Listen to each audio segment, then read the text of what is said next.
Essence Carruthers, and I am doing an informative speech on spam and junk mail. Now, my title is What Businesses Don't Want You to Know. My general purpose is to inform, and my specific purpose is to inform others about spam and junk mail.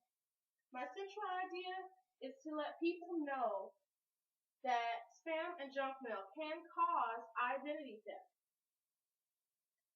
Spam and junk mail are different, yet one and the same. This speech is for those who want to stop the emails once and for all.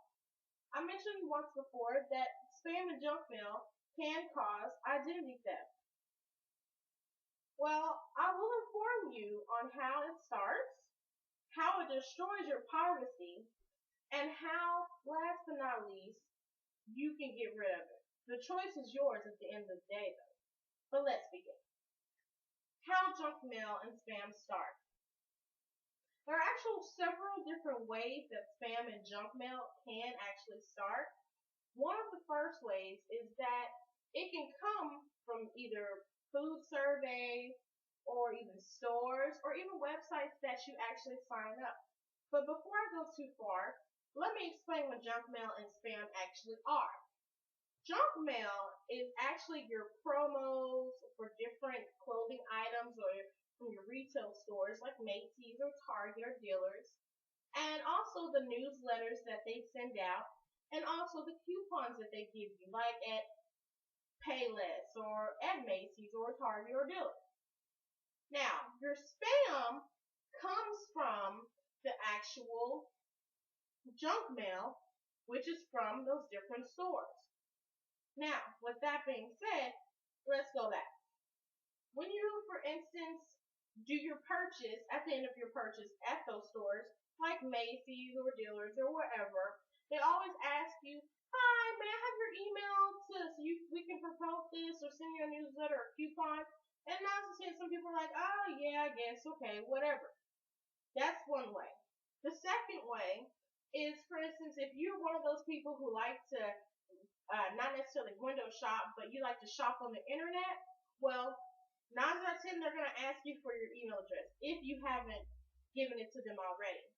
Also, if you've ever went to like Wendy's or McDonald's or Burger King or Whataburger, they usually on the back of the receipt, they have a coupon and they'll have some type of survey where you can get a coupon, right?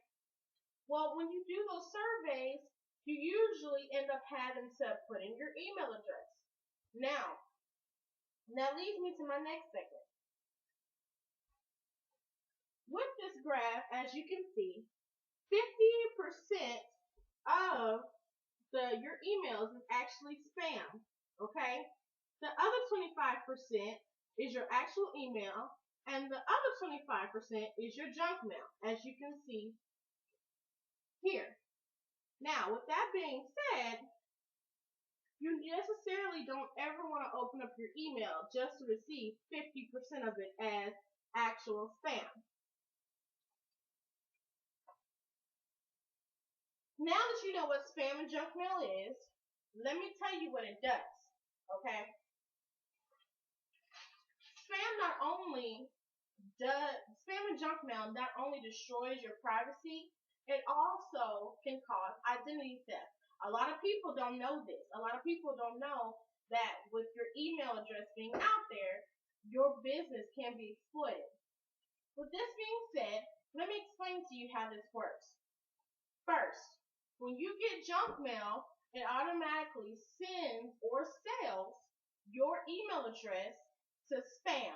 With this being said, your email address usually contains your first name, your last name, your phone number sometimes, maybe even your actual home address or apartment address. With that being said, when the junk mail sells all of that information from just your email, you now are going to start obtaining spam. With the spam, usually, whether it's if you play this game and win, you get a free 40-inch screen TV, or if you shoot the bird down, you end up winning a $1,000 gift card. Most of the times, that particular spam or that particular advertisement contains a virus. This virus then goes through all of your information on your computer. So, if not your computer, your phone, your Android, or wherever. Now, with this being said, if you do have a networking site like Facebook or MySpace or Vivo or My Yearbook, most of the times it'll say this computer has been hacked or this Facebook has been hacked, and your friends are like, what is this random email being sent to me? That's usually the virus that's inside of one of your emails that you did open, and it's now spreading across all of your information. And not only spreading, but it's sending your information to other businesses, to other companies, other people. With that being said, that's how your identity theft is now being credited to where you are at high risk of that. Now that you know how this works, let me explain to you how to get rid of it. But first, let me show you this graph. Studies show that with this graph, 50% of it is your advertising. The other 15%, if you can see, is your coupons, and the other 10%, your 10% is your coupons, and your 15% is your actual mail. The 25% over here is your actual newsletters, promos, or surveys that you get. Your advertisements are here with your viruses and all that stuff. And then you have your newsletters, your promos, your surveys, which is 25%. Then you have your 10% right here with the coupons, and your 15% right here with your actual mail. Now, once again, here's how to get rid of it. First things first, at the very bottom of your email, whatever email it may be, if it's from Home Depot, Macy's, or Walmart, or wherever, usually at the very bottom, when you scroll all the way down, there's an unsubscribe button. Not subscribe, unsubscribe button. When you click on this button, it'll automatically take you to another page from that actual website where you can unsubscribe from it. It's probably going to ask you to verify your information. At this point, it's not going to sell anything. It's not going to try to take, all that information over. It just wants to make sure that you are who you are. Okay? Once you do all of that or whatever, you're then going to be able to unsubscribe from that particular website, and they will no longer send you any of the spam or junk mail. Okay? After that, if you would like to take it further, you can then go to the website and completely unsubscribe yourself from that website. Okay? Especially do this if you know the password. I know a lot of times some people may sign up for something and they don't know the password to it, or they forgot, or they're like, I don't know, I don't remember. I can't even do the forget my password or, forget my username. I can't even do that. But if you definitely know your password and username please, please, please, I would advise you, unsubscribe from that particular website. Last but not least, if you want to go even further, on your actual email, whether it's an AOL email, Yahoo email, Gmail email, you want to label those particular emails, whether it's a spam, junk mail, whatever it may be that you prefer not to have on your email address, you want to label those emails as spam. This will save you so much time, and it will eliminate a lot of the spam and junk mail that you get throughout your email. This will help you eliminate all that stuff. You can track it, and not only that, you can start to unsubscribe from those things if you have not already. Okay? Now, in conclusion, I want to go over these things just to make sure that you understand. First thing, how it starts. It does not start from the businesses. I want that to be clear. It does not start with the businesses. It starts with you. You have the power. You do not have to give out your email. Okay, your email is just like your social security number.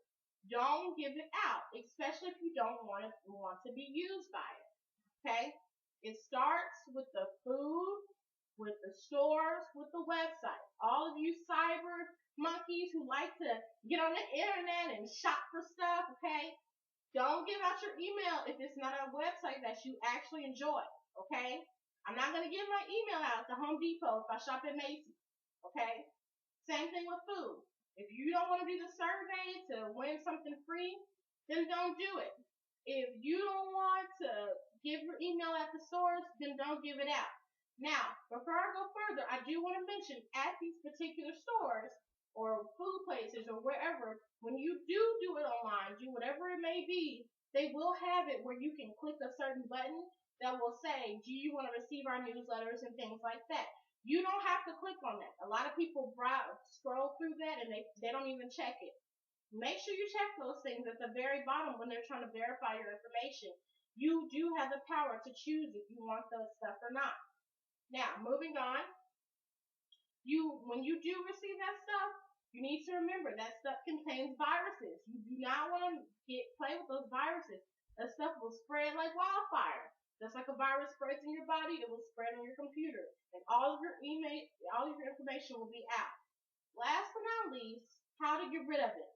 Once again, unsubscribe from the email, save the email as spam, and unsubscribe from the website.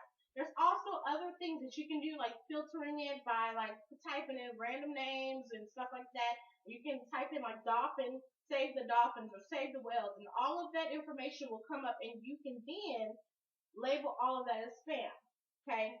There's also other things from different websites where you can download it to your computer, and it will save your computer, like antiviruses and things like that. Okay. Anything that you need to look up for saving your information, please Google it. I recommend. If you do not know, Google it. I'm pretty sure you'll find out.